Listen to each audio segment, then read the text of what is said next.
Oh, I'm about to switch to my computer. Never mind.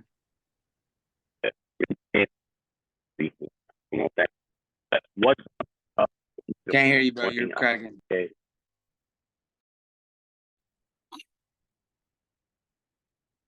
You should just join on your phone and then, I talk to didn't your hear phone you at and all, also. but Oh. oh, that makes sense to No. talk to my phone and then yeah. All right. Well, when it cuts out again, I'm gonna do that. But what's up, Okay. y'all? Good morning. Good morning. Good morning. It's good to see all of you beautiful folks this morning. We're a little low on numbers. I don't know where the rest of the squad at, but they be popping in every once in a while. So, but either way, man, I am excited to get through this book with the 8 of us on here. Shout out Ashley hopping on. Real quick shout out. You know what I'm saying? Ashley's first time on the book club call. Literally invited her this morning. Yeah. Y'all love her as y'all get to know Ashley real life. She's dope. But with that though, we are discussing today chapters 11 through 15. Y'all know the vibes. Let me just read the numbers, or excuse me, the names of them. It's interference, subjective control, acceptance, the effortless way, and the crown of mysteries.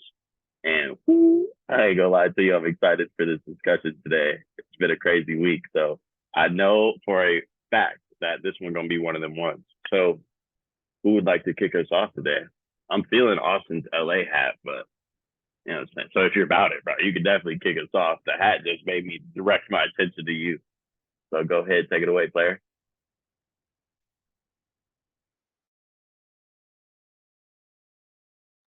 Mouse was acting up there for a second. My fault. But no, this is definitely, honestly, they're really short chapters, but like super powerful. Like the whole book has been really, really something different. And I'm glad that we got to start reading this. So, chapter 11, interference. Um, First thing that stood out to me was in the first paragraph, and because it really defined the or yeah you possess it says excuse me, you possess the power of intervention and the power which enables you to alter the course of your future. So the process arising from your present concept to a higher concept of yourself is the means of all true progress. So for me, I think we talk about it quite a bit, to where, because this a lot of this book talks about imagination, and like your imagination being the the like the faculty that really allows you to create the life that you want. So um just being able to go there in your mind, as we've talked about it a lot as far as like on other calls, and we've heard it a lot throughout our journey, is that if you can see it in your mind, essentially you can hold it in your hands. So just being able to create the life that you want starting in your mind, envisioning it, and then growing, or excuse me, envisioning it in your mind and then being able to transfer that into your real life, is really how you're able to create it. So then the other thing that stood out to me is, I guess I didn't highlight it, but it was on the second page, where he talks about that the Christ in you is your imagination. So honestly, I've never like thought about that before, but like like the Holy Spirit is in all of us, and so like the gift of that and being able to, and like that being like the way that you create things is kind of amazing to me, because God obviously created the world, and he gave us the power to create our lives, even though it is already, he's already planned it out for us. So being able to take that responsibility and become the version of ourselves that he intended us to be through our imagination. So um I don't know, it's really been an interesting read for me, because at some points I'm like, I don't know about that, as far as like the biblical sense. But then as he explains it, I'm like, okay, it does make a little more sense. So, but then so on to chapter 12, where he talks about subjective control. So it says, the very first sentence says, your imagination is able to do all that you ask in proportion to the degree of your attention. So what really came to mind when I read that was, where, like I said before, we've all heard it, but where your focus goes, energy flows. So what you give your attention the most, and what you see, what you hear, what you think about the most, is exactly what's going to manifest itself within your life. So whatever you want the most, you should obviously be thinking about, talking about, reading about, learning about, type thing. So just give your attention to what you want, and cut out everything that you don't. So I That's just good, really, bro. honestly, it's just a really simple concept. Like the book is really short, and that's why I like it. Like as far as like, because it's just like short and to the point. It's like, focus on what you want and don't focus on what you don't want. Don't, and we've all talked about it before. So, and then he said it on the second, or on page 49 of my book. It says, in other words, concentrate on those thoughts or moods which you deliberately determine. Then those things that now restrict you will fade and drop away. And the day you achieve control of the movements of your attention in the subjective world, you are master of your fate. So as soon as you can make that switch from, okay, a lot of like, before I started, into the personal development space, just, focusing on a lot of the negative things beforehand, and then now focusing on the things that are positive and what I do want, and like diving into the word and things like that, like how life has changed. Like just reflecting back, actually last night when I was talking to Marcus, I was thinking about it, like how far and how much different my life is now compared to then. Because like even just a year ago, it was wild. Like I don't know how to exactly explain it, but like just being able to see that I used to focus on a lot of dumb stuff. And like what I got out of life was a lot of dumb stuff. So like just just now, like being able to get the blessings that God has for me because I'm focused on those blessings and focused on him. So it's honestly, it's amazing. So then the acceptance part of it, this one, I love this chapter actually, because it's like you can want everything in the world and you can think about it, do it, like, and do the things to get it. But if you don't actively accept it into your life, like you will never have it. Like, so that was a part for me where I'm like, okay, like I have, like in the past where, I wanted these things, I prayed about them, things like that. But if you literally have everything that you could ever want and need, all you got to do is accept that thing. And like Marcus has told me several times, especially in like pertaining to the peace, like God's peace and things like that. So like it's already within you. All you got to do is literally say, I accept that, and feel it. So the the second paragraph of chapter 13 says, whenever you become completely absorbed in an emotional state, you are at that moment assuming the feeling of the state fulfilled. So if persisted in whatsoever you are intensely emotional about, you will experience in the world. He said these periods of absorption of concentrated attention are the beginnings of the things you harvest. So like whatever you like feel the most, like I said before, whatever you feel the most and like start to, I don't know, focus on is exactly what you're going to get. So it's really, I don't know, it's a different, it's not even a different concept. It's just a different perspective of the same concept that we talk about a lot. He said, and then on this page 51, he was talking about, so he said the keys to he said the man who the man who at will can assume whatever state he pleases has found the keys to the kingdom of heaven. He said the keys are desire, imagination, and steadily focused attention on the feeling of the wish fulfilled. It's wild. It's wild how simple it is, like as far as like getting it, but a lot of people just struggle, and I feel like a lot of people just overcomplicate things, myself included. So just I don't know, I feel like the same concept is iterated throughout or reiterated throughout these chapters. It's just like whatever you want, like be intentional about it, focus on exactly that, and cut out the fat. And that's like, to be simple, like don't give your attention, don't give your energy to things you don't want.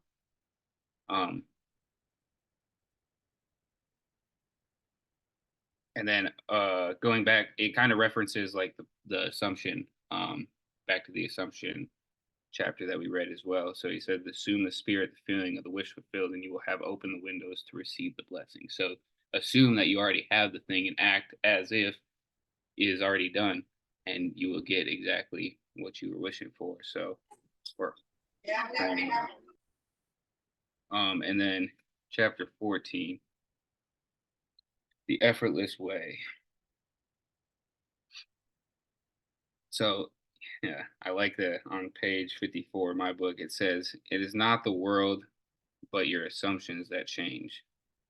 It says, an assumption brings the invisible into sight. It is nothing more nor less than seeing with the eye of God, i.e., imagination. And honestly, that, like, just going back to what I just said, like, assuming, yes, sir, assuming that you already are in possession of whatever you want, or already at the level of, or at the point of life that you want to be at, and just acting as if you're already there, and by design, by nature, it will automatically want you and attract to you. So this chapter kind of reminded me of Think and Grow Rich, because he talks about it in that book as well. And then chapter 15, The Crown of Mysteries. He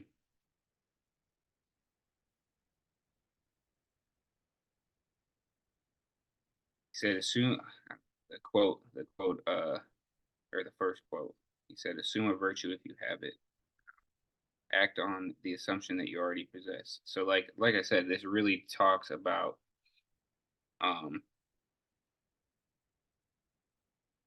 the same concept of just like knowing that it's already done and just moving and acting as if. So yeah, I guess I will leave it there so that I don't talk about everything. I know they're very short chapters, so I want to hear other people's perspectives as well. So girl Amber looks like she's ready to go. She got her coffee.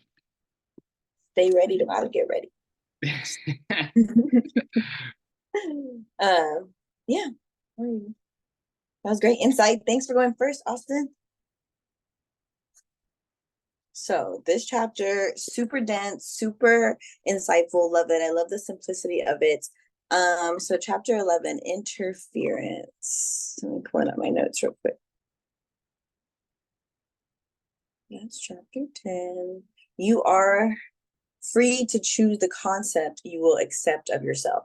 So the next thing that I highlighted was the process of rising from your present concept to a higher concept of yourself is the means to all true progress. So whenever I read that, I've been like, I won't say like obsessing, but obviously we've been reading this book, right? So I just keep thinking over and over and over again about the concept of myself, because that is what is creating the consciousness around me, my experience around me. And so when it said the process of rising from your present concept to a higher concept of yourself is the means of all true progress. And what I got from that sentence honestly made me really feel like that's the whole point of this experience. Like one of the main reasons that we're here is to experience ourselves, right? To experience the power of God, which is the power within us, right? So to experience ourselves and to continuously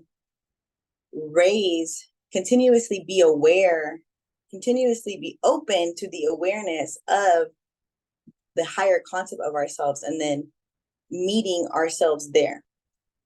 And so, and to enjoy that process. And so that's what I got from that. It's like, we do all this work, we read all the books, we do all the things. And the point of doing all the things is to enjoy ourselves more in the present moment, is to be more here now, right? So when we put it all together, that's what I got from that one sentence. Is like, that's the point, is to continuously be more aware of yourself and enjoy it. So him that is able to do more than you can ask or think is your imagination, and the power that worketh within us is your attention to it. And so, of course, I just reiterated again, like the power of your imagination. And going back to that one sentence that Austin pointed out, you find Christ only when you become aware of the fact that your imagination is the only redemptive power.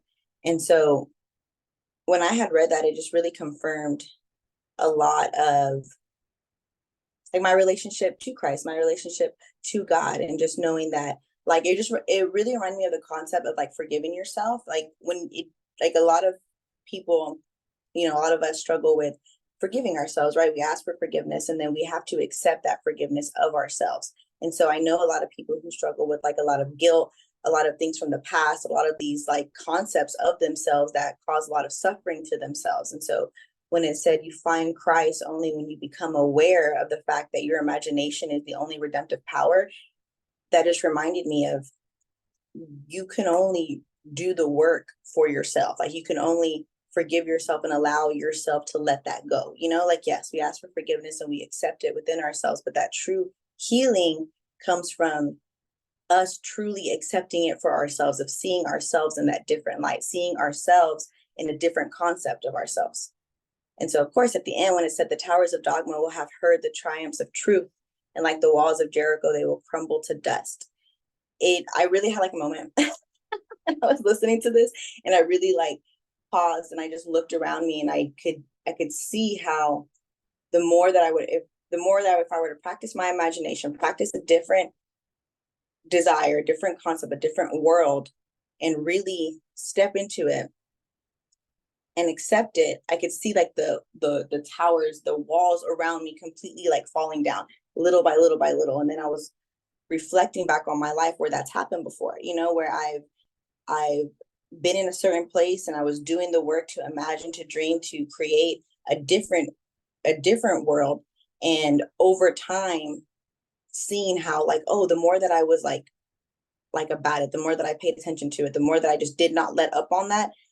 Looking at the time, like whenever your towers fall, that's not a fun time. Like it happens, but in real life, that looks like you having to move. It looks like you going through a breakup. It looks like all of these things, those are the walls that are tearing down because your whole life has to change, So that's what I got from chapter 11, interference. So chapter 12, subjective control. Your imagination is able to do all that you ask in proportion to the degree of your attention. All progress, all fulfillment of desire depends on the control and concentration of your attention. And that had just been replaying in my mind over and over and over again, the power of my attention, the power of my attention. And the reason why for me that really stuck out is because sometimes it's hard for me to concentrate on one thing at a time. And like I get really excited and I have a lot of ideas all the time. And even like focusing on my business and focusing on the task at hand is not like that easy for me. I really have to like be very conscious of making sure, like, Amber, you have to get this done today. You need to sit down and finish this task before you move on to another task. And I have to be like really about it. And so when it just continued to talk about your attention, I started to realize areas of my life where I didn't have a lot of attention to. Like, for example, just like to keep it a buck, like with my money, I realized like, I'll do all the things, build my businesses, do all the stuff. But when it comes to actually paying attention to the literal dollars that are coming into my life and coming out of my life, that's an area that I don't give that much attention to. I'm like, oh, it's good. I'm doing good. I'm not like dialed in. I'm not like, no, this is how much is coming in. This is how much is coming out. And I realized that because that is a reflection of what is happening in my life. When it comes to like my money, it's just like, I have enough. I have what I need. And I have to be conscious of myself. Amber, you are creating a life where you are having more than enough. You need to pay attention to that, so that's what brought out to me. Your attention is directed from within when you deliberately choose what you will be preoccupied with mentally. Your attention is directed from within when you deliberately choose what you will be preoccupied with mentally. So I kind of broke this sentence down. Let's see. It says attention may be either attracted from without or directed from within. Attention is attracted from without when you are consciously occupied on the external impressions of the immediate present. And so like when we are concentrated on what's right here, right now. And these very lines are attracting your attention to that. So your attention is directed from within when you deliberately choose what you will be preoccupied with. So with that, just pointed out to me was really just when it comes to whenever we listen to audio, like, yes, we're right here, right now, we're focused on our lives. We're here in the present moment. But what has to be playing in our mind, the conversations that we have, the things that we listen to have to be on the level of what we're creating, right? So that's why, it just reminded me of okay, so I asked myself, how do I preoccupy my mind when I'm here? And I'm like, okay, that looks like listening to audio, making sure the conversations that I'm having on a consistent basis are at that high vibrational level. That's what reminded me of that. I took so many notes on chapter 12. I just I wrote down, stop focusing on the reality. And one of the last things that I wrote down that I want to talk about is you will no longer accept the dominance of the outside conditions or circumstances. That Christ in you is your imagination. You will assert the supremacy of imagination and put all things in subjection to it. And again, that just reiterates what is this? This one it's a subjective control. I really broke down the difference between subjective and objective. I knew it, but I needed to put in the concepts of this over and over and over again. And so when I started talking about subjectively, it was talking about how things that are subjective are your personal feelings, your tastes, and your opinions. And how if we focus objectively, that means we're based on fact. That means we're focused on what's happening right here, right now. Then we're going to keep experiencing what's here right now. And so subjectively is your opinions, your feelings, your taste, right? And so I really just broke it down to make it make sense for me of how okay, if I focus on what's subject, if I focus on how I feel about what's going on what I would prefer, on my opinions, and accept that I can have that, then I will receive it. The chapter 13 acceptance is obviously about accepting it and really just stepping into it, it's there right now. And when we allow it to come to us is when it will come. Whenever you become completely absorbed in the emotional state, you are at the moment assuming the feeling of that fulfilled state. And that reminds me of a principle that I learned a long time ago from one of my mentors when she was talking to us about money. And she was usually the most broke people are the most emotional people. They're the most emotional about how much they don't have. And when you assume that feeling, when you're absorbed in that feeling of you don't have it, that's the consciousness that you're going to create. That's the circumstances that you're assuming that you're assuming that you don't have any money, and you feel like that. When you feel like that, we're so powerful that the world has to match up to how we feel, no matter what. And it is such moments that you are exercising your creative power, the only creative power there is. And so I really like this chapter because it just reminded me of the practice of using your imagination, of making sure you have a consistent practice where you stop and you sit down and you literally write down exactly what you want to create, and focus on it for a certain amount of time. Literally, these are practices that I've done and that I want to continue to help and hold spaces for, is really sitting down, getting clear on what you're creating, sitting down in a space for 15 minutes and solely focusing your mind on what that looks like, feels like, tastes like, and completely absorbing yourself. And when you do that, just like any other practice, we do that 3 times a week for 15 minutes, you know, it's just building that muscle, building that muscle. Chapter 14, the effortless way. Every event in the visible world is a result of an assumption or idea of the unseen world. And that just reminded me of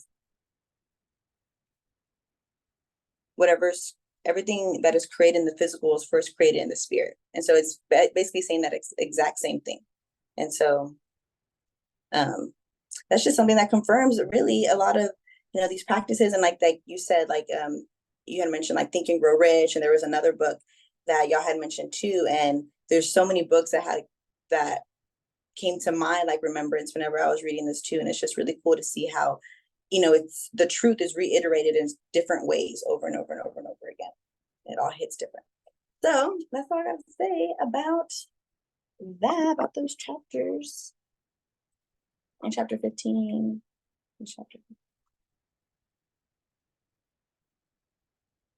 The Crown of Mysteries. Power of assumption. Assume everything, whatever you assume, you will receive. All right, I am done. Who is next? Let's see, Mama Mary. Hey. Good morning. How is everybody? I hope everybody is doing good. I did miss last week's call. I did do the readings. I did not upload, but it was super cold last weekend, and I was there focused on my granddaughter. But anyhow, this book is really, really good. Chapter 11, Interference. I wrote down a lot. Again, these chapters are very small, so we're going to kind of go over the same things that we've kind of talked about already. But I too wrote down similar things that Austin and Amber have already said. But what really caught my attention on this first chapter was it states that you are free to choose the concept you will accept of yourself. You possess the power of intervention, the power which enables you to alter the course of your future. And I also wrote down the verse in the Bible, Ephesians 3:20. That right there really made me think about what my process is with my trading, with my skill set, where I'm at, where I imagine myself to be.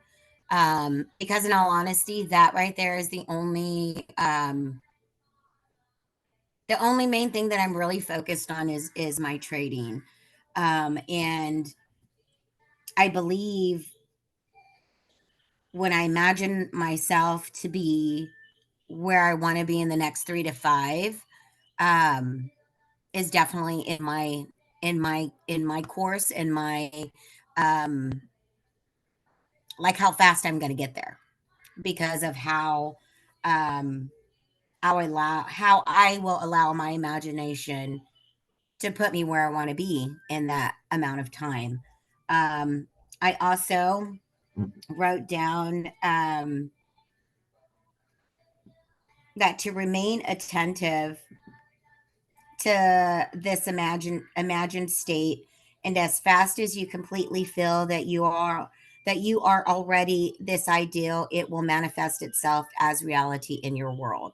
So just like I said, you know, these 3 to 5, I am looking at continuing my studies, continuing to do the necessary things that I need to do to get to where I want to be in that amount of time. And then also work on the things that I have not been most attentive to. So the last paragraph that I have written down here, that kind of brought some clarity to me, is where it states the mystery, Christ in you, referred to in the second quotation, is your imagination by which your world is molded. The hope of glory is your awareness of the ability to rise perpetually to higher levels. Christ is not found in history nor in external forms. You find Christ only when you become aware of the fact that your imagination is the only redemptive power. When this is discovered, the towers of dogma will have heard the triumphs of truth. And I know Amber touched on that, and that really kind of resonated with me. I really liked this book, how it references verses of the Bible and how it reflects on Christ and what he's done in us and how he's in us. But on to chapter 12, subjective control. A lot of that is focusing your attention. You know, Marcus taught me best, what you focus on expands. And if you focus on negativity, you're going to bring negativity. If you focus on positivity, you're going to be positive. The things that you say do matter, and the things that come out of your mouth do matter, whether they're hurtful or whether they're uplifting. So we definitely have to. I did write, not write, but I wrote a note here. Is on page 41. And it states there's an enormous difference between attention directed objectively and attention directed subjectively. And the capacity to change your future depends on the latter. When you are able to control the movements of your attention in the subjective world, you can moldly and alter your life as you please. Again, my focus to me is my trading right now. That's my number one focus. And it's stating if you focus on that, you're going to bring that out to life. You know, just like Austin said, he used to focus on some dumb stuff. You know, I still too focus on some dumb stuff.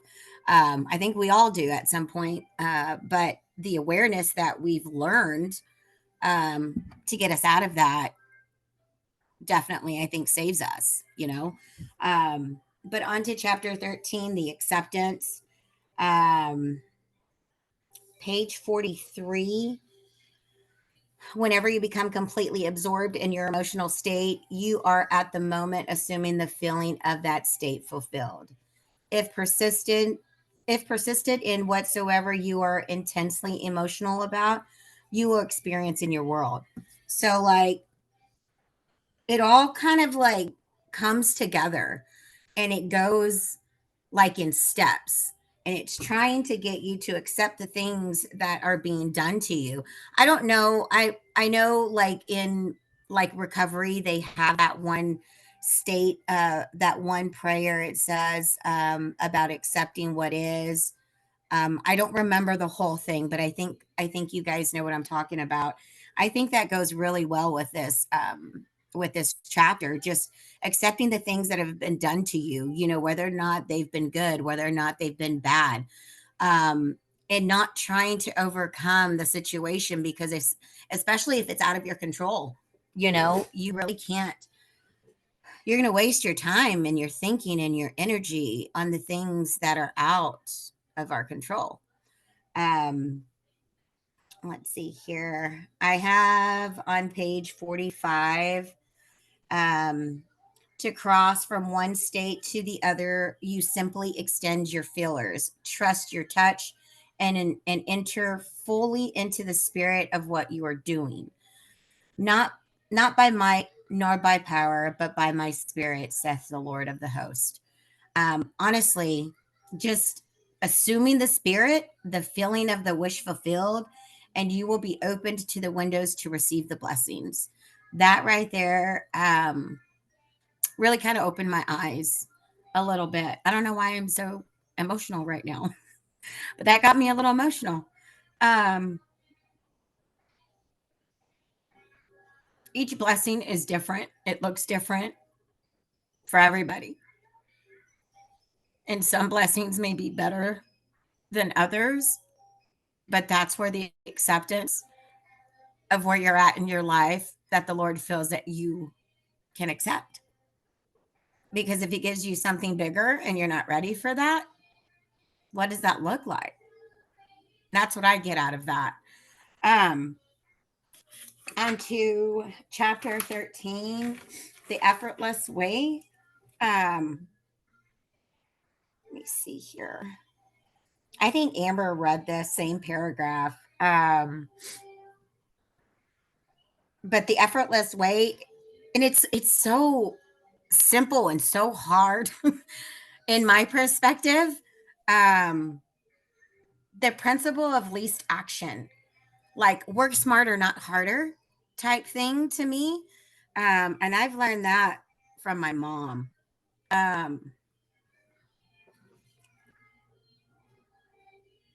It all depends on you whether or not you're going to make this a lengthy journey, or if you're going to put your head in and make it a journey, but not an entirety of a journey, if that makes sense. And I know I lack in that right now in some of the aspects of my life and in my business. With a lot that everybody has going on. We all have different things in our lives that are going on, and whether or not we project that and allow our circumstances to make us who we are, then that's going to put lots of hurdles. We put our own self in these situations, whether or not you're going to do this effortlessly or if it's going to take fighting tooth and nail, you know what I mean, to get where we want to be. But I think this one really opened my eyes to where I am in my business and what I've done and what I haven't done. So it's a great book. On to chapter 15, The Crown of Mysteries. I don't know this chapter. It got it I felt it in my heart only because, you know, it talks about the Immaculate Conception, and that is something that is self-conceived. We do this. This is something that we create for ourselves. The Immaculate Conception is the foundation of the Christian mysteries. So the Assumption is their crown. Let me see here. I think I read the second paragraph. Sorry. I have here the Assumption is the crown of the mysteries because it is the highest use of consciousness. When in imagination you assume the feeling of the wish fulfilled, you are mentally lifted up to a higher level. When through your persistence, this assumption becomes actual fact, you automatically find yourself on a higher level. This is you. That is, you have achieved your desire. In your objective world, your assumption guides all of your conscious and subconscious movements towards its suggested end so inevitably that it actually dictates the events. And that, I had to read that paragraph like maybe 5 times for me to understand in my point how this is going to get me to where I want to be. I've got to accept the things that are being done to me or that or where I'm at, and really focus and think about the things that I want to achieve, so that way I can be at that point, at that high point in my life where I've known I've achieved. Yes, I'm going to give myself some flowers for where thank God I'm not where I used to be, you know, but this is a great book, guys. But thanks for hearing me out. I guess either Mikhail, Marcus, Imani, Tia, whoever wants to go. Y'all got the floor. Thank y'all for hearing me out.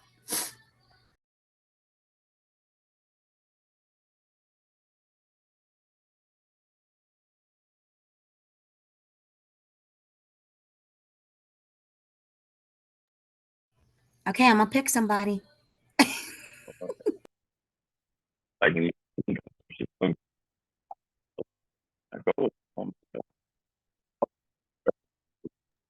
No, Yeah, here we go. at all. We didn't hear not one word that came out your mouth.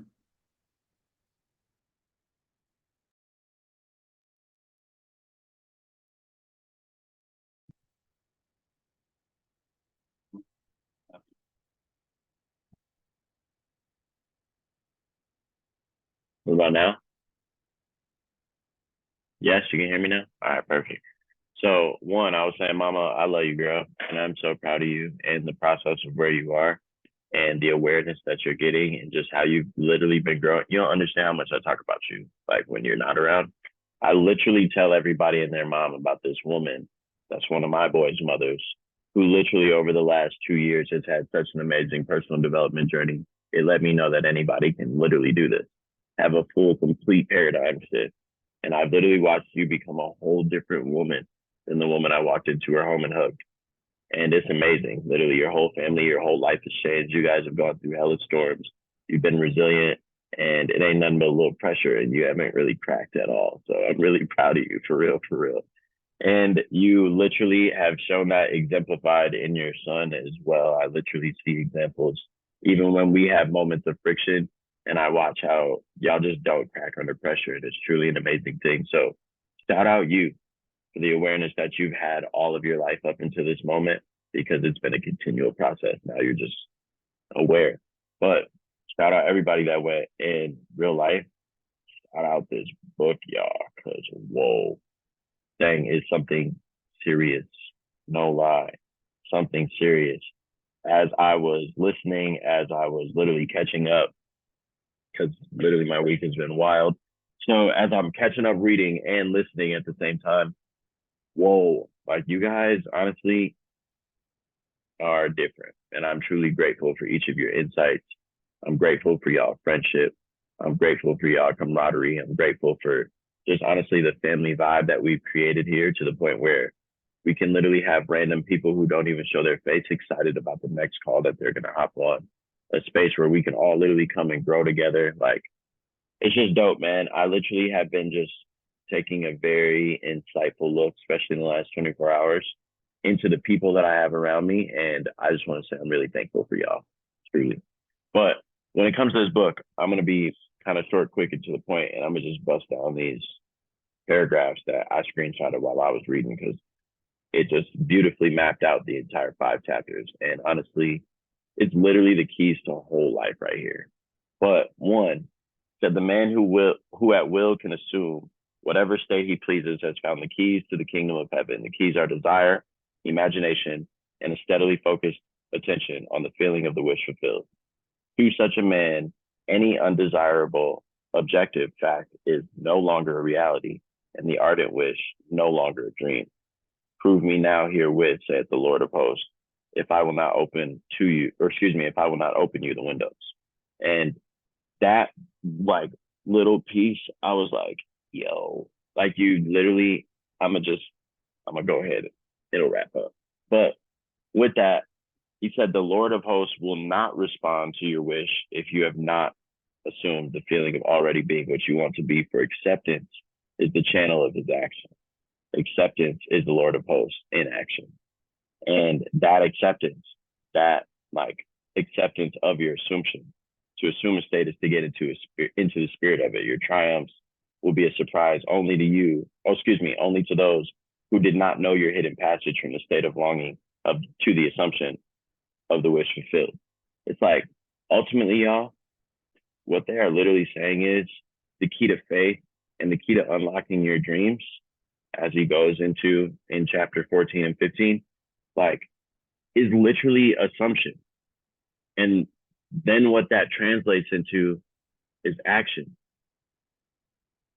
It literally, like, when you assume, I love how he broke it down, bro. Like, because when you literally assume and then you act on the assumption that you already possess that which you saw, blessed is she that believed, for there shall be a performance of those things which were told to her from the Lord. And I was like, bro, that's a bar. Because truthfully, me and Marcus have literally talked about this I think like 4 times over this past week, excuse me. But as we've talked about it, it's like, yo, if you're not doing what's expected at the level that there's a standard, the reason why is because you have just not assumed the identity of the person who is already doing that. Because when you look at it like, yo, if you guys want to build a network marketing business, for instance, if you look at the desired result, let's just go chairman for a second, and you assume that identity, assume the wish already fulfilled. What does that entail? What is the chairman doing every single day? Who is the chairman talking to? How many events are they throwing? The whole nine. Now, if you act upon that assumption, you'll start to do that. And if you start to do that, it's inevitable that you will get to that. That's where it literally starts. We've been saying this for 2 years straight as we've been on this book club every single Saturday. It all starts with the mind. And once you decide to become, then you become. Literally all it is. Like, and I just love the way that this, like 11 through 15, I was like, yo, bars, quit playing with the power of awareness. I'm so mad that I've never read this book, because in all of the other personal development books, it literally talks about the exact same thing. It's wild. Let me just say this. Hold on. Boop, boop, boop. Okay, boom. This last page of chapter 16. The assumption is the crown of mysteries, is the crown of the mysteries because it is the highest use of consciousness. When in imagination, you assume the feeling of the wish fulfilled, you're mentally lifted up to a higher level. When through your persistence, this assumption becomes actual fact, you automatically find yourself on a higher level. That is, you have achieved your desire. In your objective world, your assumption guides all of your consciousness and subconscious movements toward its suggested end, so inevitably that it actually dictates the event. The drama of life is a psychological one, and the whole of it is written and produced by your assumptions. This last part was a bar. Learn the art of assumption, for only in this way can you create your own happiness. Literally, like if y'all go read Awaken the Giant Within by Tony Robbins, he has a whole chapter on the art of assumption. This is something that's taught by literally all of the greats on the planet. As Austin said, it reminds you of Think and Grow Rich. Like literally, it's all the same things. You know what I'm saying? There's like a core 7 lessons, if y'all remember the 7 spiritual laws of success, because it's literally all spiritual and mental. There's a reason why we do everything that we do here. It's literally intentional to walk you through this continuous acceptance of the assumption that we started with. Literally, like when you walk in our app, you start assuming the identity of the person who literally is performing at that high level, who's accomplished their dreams. They're thinking about their why, they're thinking about their vision. And then you go read these things, and then you go plug into our systems and you act upon that assumption, literally. And it's honestly amazing, because when you really think about it, you would have a lot more peace if you stopped assuming the worst of people's intentions. You would have a lot more success if you started to assume the best of your abilities. Literally, it all comes down to assumption, period. And this is wild, man. I loved it. I love this entire 5 chapters, because all in all, like, if y'all ever want to know the secret to Mikhail's life, y'all know how, like, you be like, God just works in your life in crazy ways, because I assume that he will. As Marcus, he be knowing, even when I get into a moment, I'm like, okay, let me switch this energy, because I know how this works. I literally did it last night. I had a moment where I was about to go into a rabbit hole, and I called my boys. They answered the phone, and I was like, man, I'm just going to switch this anger into gratitude and just tell you guys exactly how thankful I am for y'all, period. Because I could really be pissed off at certain individuals in my life. But instead, I'm going to assume the identity of a person who moves with gratitude. I'm going to assume the identity of a person who moves with standards. I'm going to assume the identity of a person who is taking care of his family and not worried about any of the extra drama. I'm going to assume the life and the identity of an entrepreneur, of a husband, of a father, of a man of God who's continuously pressing forward, resilient as can be. And no matter what, we're going after the promises that God has for us, and they're coming straight to us. And if I can assume that identity, all the other bullshit just kind of like moves aside, and I can like act as that assumption, and what most people would say, act happy or like be excited, be optimistic, but act in my full authentic self because I know where I'm headed, and I can be like 1001% faithful in that. So I appreciate this book. I don't remember if it was Marcus, whomever threw this one into there, because I wasn't even like I was in tune when Neno did this last year, but I wasn't like this in tune, and this is just hitting different. So shout out you, shout out squad. Appreciate all y'all for being here. And Imani, if you want to close out, Tia, if you want to close out, then y'all can. You forgot I about still gotta Marcus. go too, but okay. Oh, just kidding. Sorry, Marcus. Bro, you can go. Rude. Oh, I'm just kidding. my fault, P. I Bro, ain't be OG like King this OG, though. Mr. Greatness. I don't know if Imani or T are available.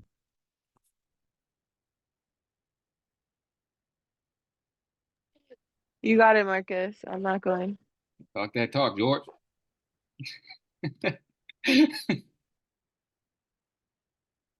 Oh, yo. Yeah, I ain't gonna cap to you. I don't know how else to like summarize it because y'all did a great job. I mean, there's jam-packed with a bunch of value in the shortest amount of words possible. It's like the ultimate route that I'm aiming to gain as a effective communicator, just being concise and to the point. And that's literally what he does, and he does it in a way where there's so many layers to it. Especially, this is definitely one of the ones, if you read them over and over and over again along your own faith journey, you're going to be seeing things at whole different levels because of what you're experiencing. So I highly recommend y'all taking the time and just re-referencing this book the same way that I take the time and I reference like 7 Spiritual Laws, along with How to Win Friends and Influence People, and not only the 5 levels of leadership, but Leader's Greatest Return. So this is definitely one that I'm gonna be rereading consistently because, yo, I feel like if people could like live my life for a week, they would understand like how all this is like true.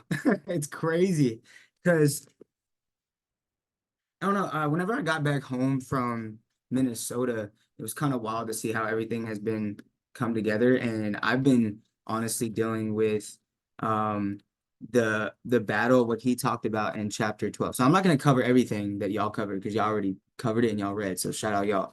But I'm going to cover some things that stood out to me along my path and why I felt like it's extremely important. I think there was like one thing that y'all might have missed that I wanted to point out. So I think what he touched on in chapter, I think it was 12. You will no longer accept the dominance of outside conditions or circumstances. You will not accept life on the basis of the world without. So this is something that I learned from Neno, and it helped me like as I was reading, because sometimes we think of the word without as if we're missing something, right? Like I'm without love, or I'm without help, or I'm without an extra piece of the puzzle to finish this project, or whatever the case is. But when he's talking about attention may be either attracted from without or directed from within, he's literally talking about like if it's outside of self. So in terms of without, he says, you will not accept life on the basis of the world without. So not on the world that you do not have, but the world that is literally around you in your current circumstances. So I wanted to add like some context to that, just in case if you're reading and you might have thought the other perspective. And as I was like, I think the word that stood out to me in that sentence was dominance. Because in most of people's lives, their outside circumstances or what other people do essentially dominate your subconscious mind. So whenever I was reading subjective and objective, I'd always think of it in terms of science. Objective is like you can see it, it's clear. Subjective is more of like a of someone's symptoms or conditions, like how they're feeling. Like I feel queasy. Like you cannot objectively put a sign to that unless they vomit. That's objectively you're vomiting. Subjectively, you feel nauseous. I can't prove that you feel nauseous, but you're nauseous. So this is what he's saying. Like subjectively, it's a lot of medicine was driven from faith principles. So like what we know to be subjective or like not concrete is what was always taught to us throughout the book that guided a lot of civilization throughout time. And that was essentially that it is the world within that is subconscious that determines the world without, which is objective. And a lot of people think it's the opposite. That's why you hear Alex Morton talk about you've got to become, do, and then have versus thinking that you first have to do, have, and then become. A lot of people have that concept misconstrued and they do, expecting change, but they're not, as in chapter 14, when he's saying, or a lot, chapter 15, they do not act on the assumption that you already possess that which you sought because they're seeking to have after they do versus doing because they have. It's honestly wild because as of I was driving like to Minnesota, my current circumstances with my house situation, my car situation, my financial situation, but still feeling the most wealthy and abundant I've ever been in my life. I literally saw how my circumstances could dominate my entire being in this season of my life. And I'm just grateful because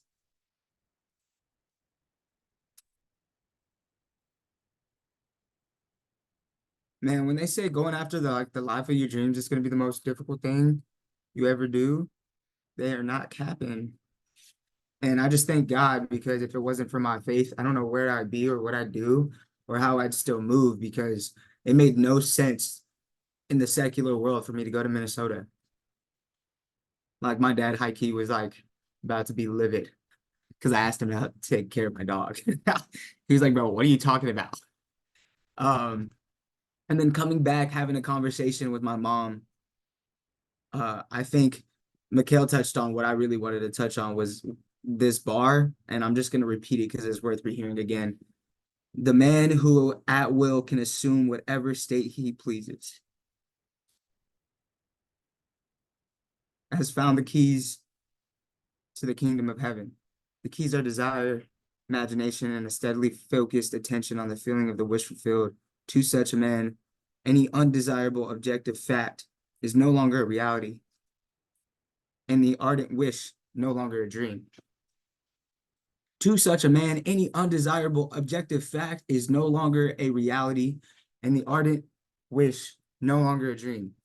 So, like, you can literally accept what you want to be true, and you've got to have a reference point to realize what is your truth.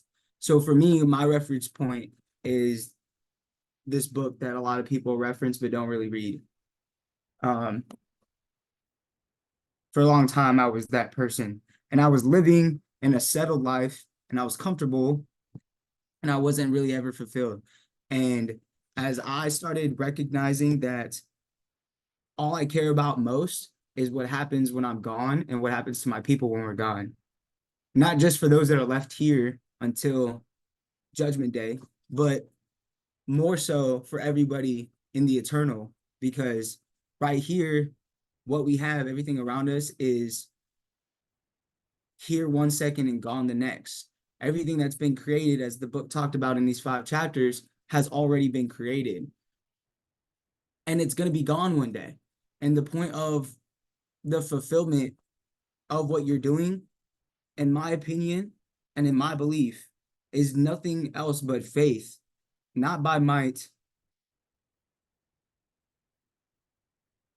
nor by power, but by my spirit, saith the Lord of hosts. Assume the spirit, the filling of the wish fulfilled, and you'll be open the windows to receive the blessing. So yes, the law of assumption, assuming that you have everything you need. But my willingness, I think, bro, in the last chapter, just to like, he touched on, nope, it wasn't the last chapter, on the law of the effortless way. He says the future becomes the present when you imagine that you already are what you are, or you will be when your assumption is fulfilled. Be still, least attention, and know that you are that which you desire to be. The end of longing should be being. So like the only reason why I have such a unreal level of peace and certainty is because like my joy and my happiness does not come from the things of the planet. It really comes from my faith. Like I assume the truth of the word, which tells me of the things that I have through the spirit, not through the things that I've created. I saw this thing like, bro, we are running an 8-figure business. I don't own the business. It's not mine. We have multiple 8 figures in our bank account. I don't own the money. It's not mine. You know what I'm saying? What I do own is the spirit and an imagination that was given to me as the highest faculty by God. And that's something that I've heard throughout these past 2 years of my journey that like clicked for me. And the reason why I bring that up and why I touched on faith is because when he essentially wrote that, I think it was in chapter 11 about God being your imagination, right? Or like him is your imagination, the power that worketh is the attention. He said that you find Christ only when you become aware of the fact that your imagination is your only redemptive power. Y'all, I don't know. I've always known God. I never really developed a relationship with him until I understood that imagination, our thoughts, don't come from nowhere. Like they're actual physical matter in your brain that takes up space and energy. So the way I described it before reading this book or understanding the puzzles of the pieces fitting together the way that I do now is I had a conversation with my brother. That's why he gets high-key uncomfortable around me. Love you, bro. I don't know if you're catching the recording, but and my parents. And I literally said like the dreams and our thoughts come from somewhere. And if we act upon them, we can have them. If we don't, do we really believe in faith? Do we believe that God has put something in our heart to actually go after something? And do we believe he's given us the spirit to go after and obtain it? I told my family, let alone the people I've shown what it is we're doing, but I told my family, like, I love you guys. Do I feel like we're really walking in faith? No. And if we really believe in the Bible and we go to church, there has to be a bigger meaning behind it. And like, I just refuse to live my life that way anymore. And I won't. And since then, I literally have it. I'm just grateful because I understand that God gives us the highest faculty. And there's a reason why we're made God-like. It's because we have the ability to assume and create our own realities, our own circumstances. And as I've been dealing with challenges and overcoming them, like y'all got to understand, like we as an organization, I say we because it's not just me and Mikkel. And I've been having conversations with like Rigo and Nito and people who actually want to go and do this in the right way about the only reason why you don't have ownership in what we're doing is because you do not believe that you have partaken in the ownership of TGF being created. I was like, go and look back at your receipts and what you've done here, and then understand where you're at currently and allow yourself to dive into where you're wanting to go, knowing that you have ownership of the life that you've created to this point. That's what TGF is. Yes, it's a logo. Yes, it's a brand, but like it's literally about community coming together beyond faith and helping each other go and achieve the life that we truly want, regardless of what that looks like, using relationships and resources to help us get there. Like y'all gotta understand, we as an organization through 2 events in 14 days, not having a budget, if I'm being completely honest and transparent, having gotten evicted, behind on rent, don't have a vehicle, never been in the music space, let alone done anything in the middle of the craziest festival in the Austin area every year with South by Southwest. Mikkel's never done a showcase like this, and he's artistic and talented and drumming. And the only thing that we did is we understood what we were assuming. And that's the fact that, hey, we are here to help entrepreneurs as a collective understand a different way to go about the same things that they already do so that everyone benefits, not just themselves. And that paradigm shift allows for a effort of collaborations versus just competition. That does not mean competition needs to go away. I think competition is extremely healthy and it pushes things forward. I'm saying that collaboration should be the focus, because if you're competing with yourself every day, no one can beat you and you'll win all the competitions. That's it. But most people are on the outward and without versus the within. And everything has been able to be accomplished because of God, first and foremost. And then secondly, because we decided to answer the calling and assume, despite our current circumstances and situations, the life that we want most, the person that we already feel as though we are, because we became that. And if you have that level of certainty and that level of confidence, and you know your intention, like Mikhail said, you can be even more at peace because you know that the fruits will be made known, whether it's a good fruit or a bad fruit. If you're around excuse my language, but if you're around a shit ton of bad fruit and you don't know what good fruit looks like, when good fruit comes up, I guarantee you know the difference. Like, that is a different fruit, and I want to figure that out. Like, what is that? That's what you can feel, that's what you can sense, that's what you can see on a deeper level when you start entering rooms and communicating with people with the understanding of you assuming who you are. And in that, you don't have to worry about people doing you wrong, because I know God got me. He's going to get me around and let me have the wisdom and the understanding of who I need to be spending my time with, where I need to be spending my energy with, whether or not I even need to worry, because if I really do believe God got me, why am I worried? That's it. And a lot of the principles he talked about, he obviously pulled from the Bible. He referenced scripture every chapter. And in that process, if it wasn't for the scripture, I would have not been able to do the things that he talked about in this book in the midst of me going through what I've been through over the last 90 days, period.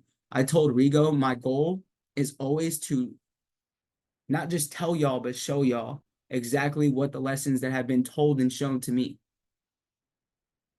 It's why I feel confident in the midst of when most people are like, bro, you're crazy. I feel like I'm in good company for those who've been called crazy. So I know I kind of went a little ham on that, but like putting everything together, I think the end of chapter 13 was something crazy for me. Because if you understand that everything really does start as your mind, and the Lord looketh on the heart, not on the outward, then you can know that the first step that I need to obtain is what's inward. And then from there, I can just keep going because I've got the thoughts that have led to the emotions. I know which emotions I can entertain and focus on. I can plan out my steps. I can be in action, and then I can actually do the things that allow me to obtain the things that he has for me. And that's what acceptance does. It's accepting the things that you've done. It's accepting the things that you failed to do. It's accepting that all we have is our present moment, and then we can create everything that we've got going on. To leave y'all on the last kind of thing is that he talked about how if you can assume the past and it embody your current mental state, the present moment is all important, for only in the present moment that our assumptions can be controlled. The future must become the present in your mind. If you would wisely operate the law of assumption, the future becomes the present when you imagine that you already are what you will be. So we do this, and a lot of people are actually stuck in the past. Like, they are really in the past because they're mostly talking about the things that have already happened and the things that have kept them at bay.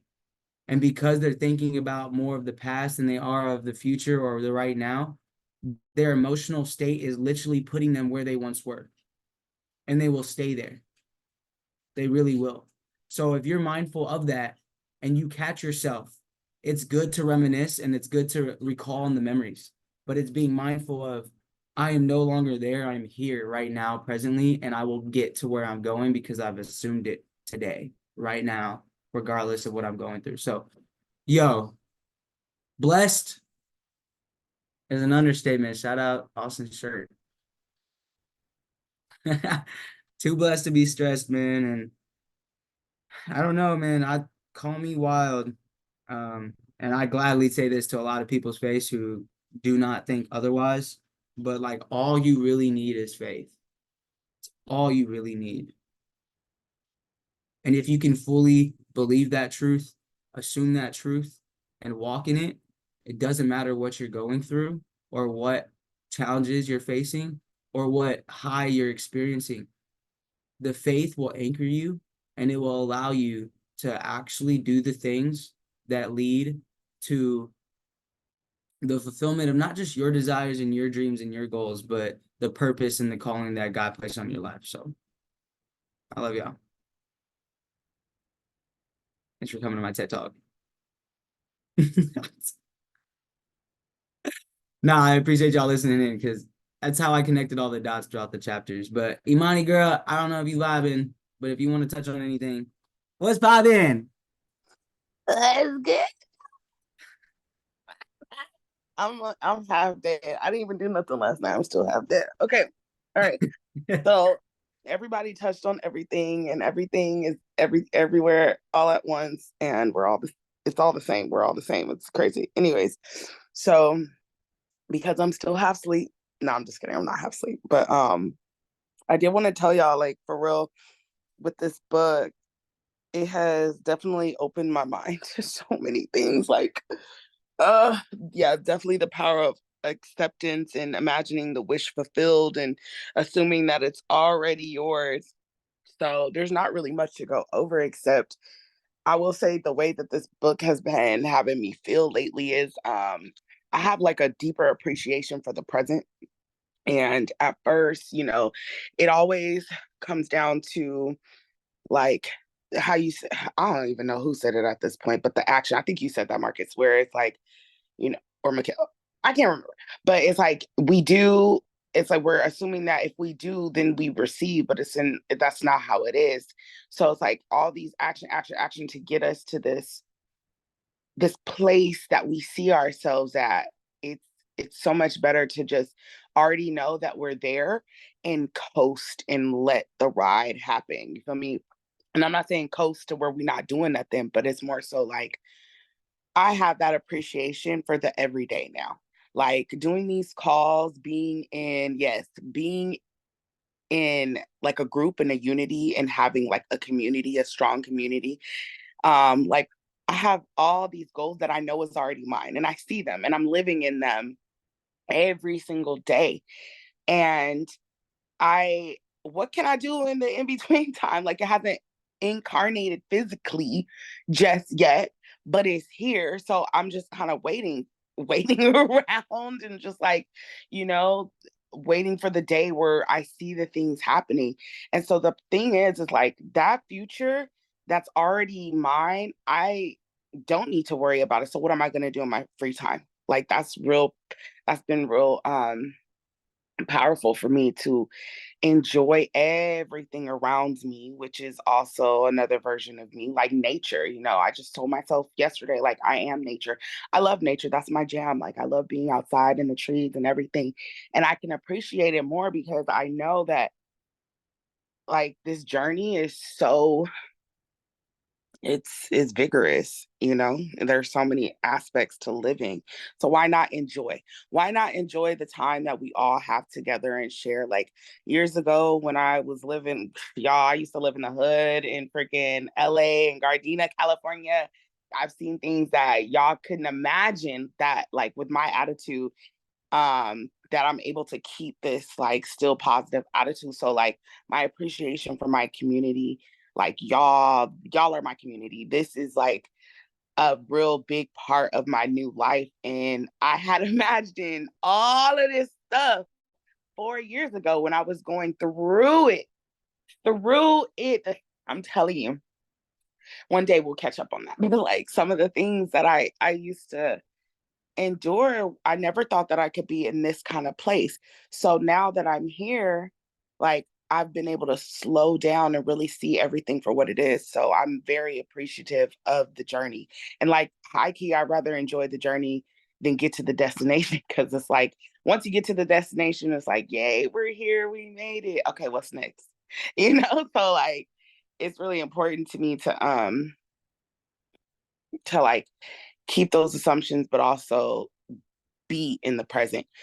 And yeah, that's just, yeah, it's been crazy. But my imagination has always been very big and bright. So I have like all these things going on in my head now constantly. It's like, I don't know about y'all, but this level of consciousness and awareness can be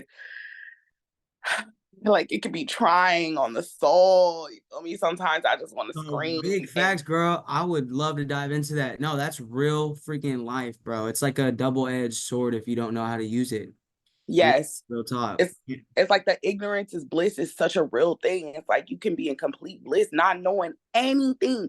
But the moment when you start reaching these new levels and levels, because once you reach this kind of level of consciousness, it just continues to go up from there. Like, and it's really hard to be around certain people. That's why I'm so grateful to have communities like TGF, Powerful Creators. It has like definitely like the people I used to hang out with.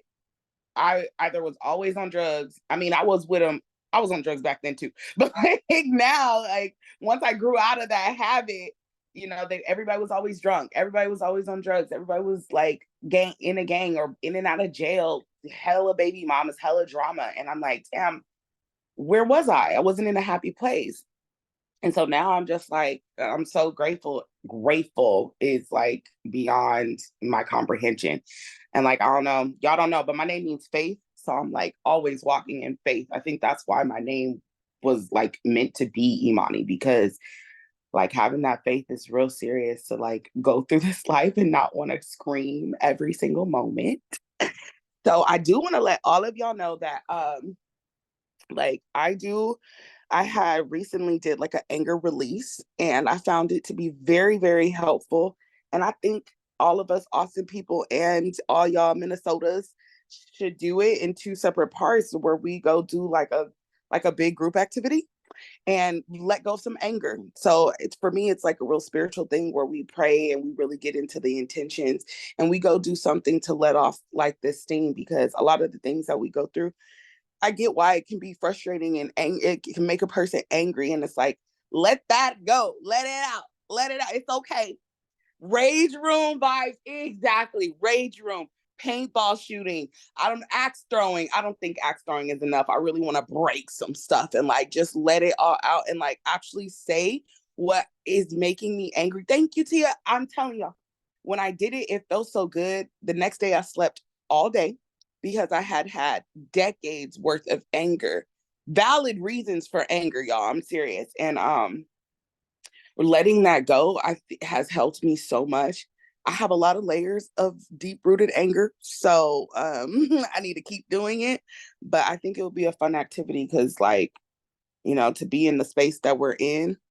See, that's what I'm saying. To be in the space that we're in, it's helpful to like let go and make room for more better positive feelings, and like draining it, like that feeling was, I honestly, it's something that with the prayer and intentions, that feeling that I had the next day, I felt like all this level, all these deep rooted anger was just like coming out, and I couldn't do nothing but sleep. That's how powerful it was. It was a vibe. So if you guys are down, let's freaking do it. Let's do it. Yeah. Let's do it. Okay. Okay, that's my time, people. Girl, we appreciate your energy is always immaculate. Absolutely. Hey man, no, honestly, I'm definitely down for a rage room. I've been high-key saying this for a long time, so I was like, bro, I just want to break some things, bro. Like, It's go inside. possible. No, it's real life, man. And I think that the biggest thing is like giving yourself some grace through it, because like the more you become aware of the things you were unaware of, you start to see how many people are unaware and it drives you kind of insane sometimes because you want them to wake up. And at the end of the day, like, it could be difficult to process, but it's also extremely freeing because you are no longer caught in an inability to control your circumstances. Instead of being like reactive to the things around you, you respond to the things around you and you create different scenarios for yourself. And like, God will make the way. So super proud of you, girl. I know it's a lot to take in, especially like when you're like, yo, I'm finally here. So like now it's gonna get fun. It's gonna get even more challenging as you dive into it, but like having the community and being able to dive in together, it makes it more doable. Like Mikhail was talking about, like he felt some type of way, switch his perspective to gratitude, and then called somebody on the squad so that he could be mindful of it. So, girl, if you need something, let us know. We got you. We here for you. Thank you guys. Thank For y'all. I sure. appreciate For y'all so much. Tia, I don't know if you read, girl. If you want to bring anything that you heard that stood out to you, you know me, I'm gonna call you out. I read a few chapters while y'all were talking. Let's and go. Honestly, it's super hard for me to cut. Like, I was distracted. Like, I need to read it again. Like, I was reading it, but I was not retaining all the information. Got you. But I don't know. I'm gonna read it What again. is one big takeaway from today? And then we'll close out. Dude, chill. Stop the recording and then I'll talk. No, people need your insight. Oh, they don't. I don't know. The big takeaway, I guess, is just to dude, I don't know. I don't like being put on the spot. You got it, Tia. We We love believe your in you. insight. Woo, Let's woo, go. woo. I honestly don't even know what to say. I just need to Like, out of everything you heard, like, what was just one thing that stood out to you? I heard a lot of things. Um, Okay, well, just one, not all of them. I think just I don't know. Dude, you're killing me right now.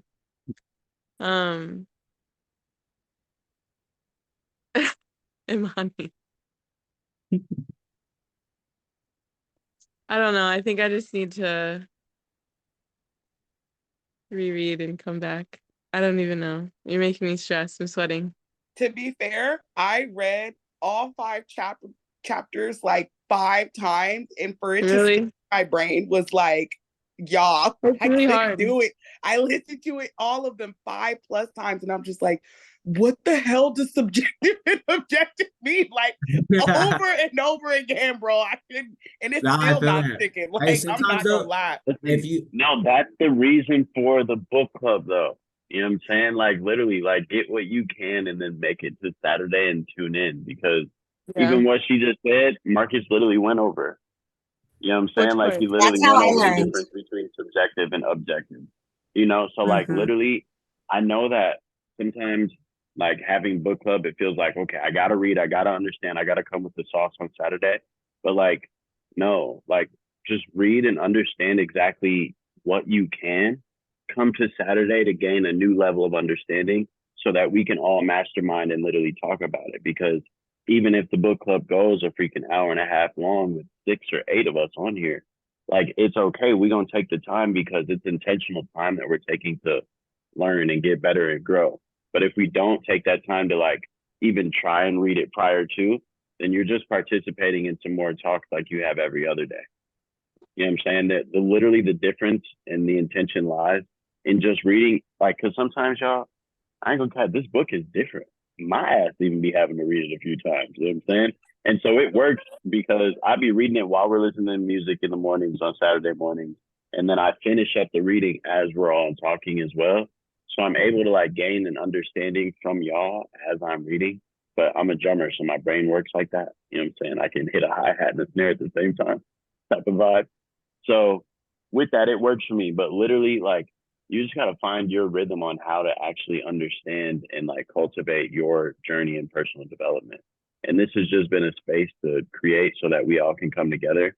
And when you don't understand some shit, you can ask the question or you can hear somebody else's perspective and they'll answer your question for you because you walked into it assuming that the question was going to be answered and then it did get answered inevitably. because that's how this works, right? You know, so it's lit, bro. I really love this. This one's been lit. I knew it was gonna be one of them today. No, It was a vibe. and honestly, Imani, just a little helpful tip.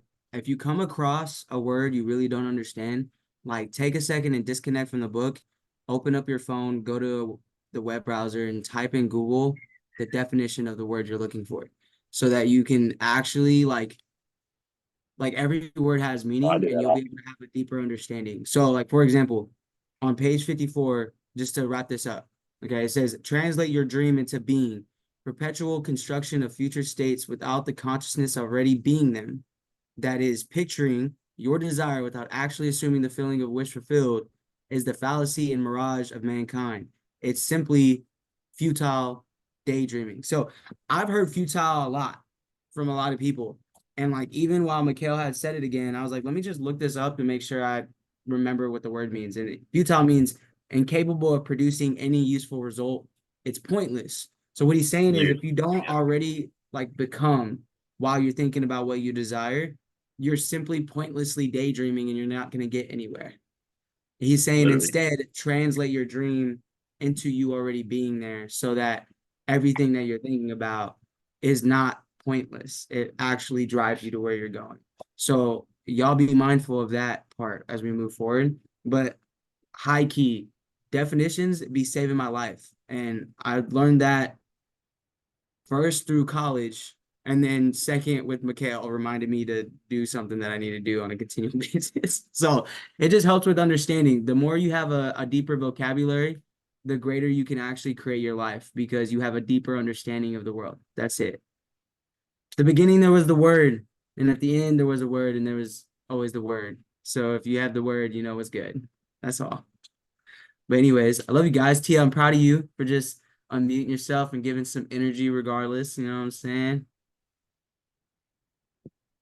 Hey, you are the essence of becoming. Look at you. You said, I'm going to speak today on today's book club. Quit playing. But anyways, I love you guys. I appreciate y'all feeding some energy and the insight. It was really dope. And I'm excited for the next one. We're doing chapter 16 through 20. Then we have like 2 more weeks of it. There's a whole separate section, like a separate book in here. It's called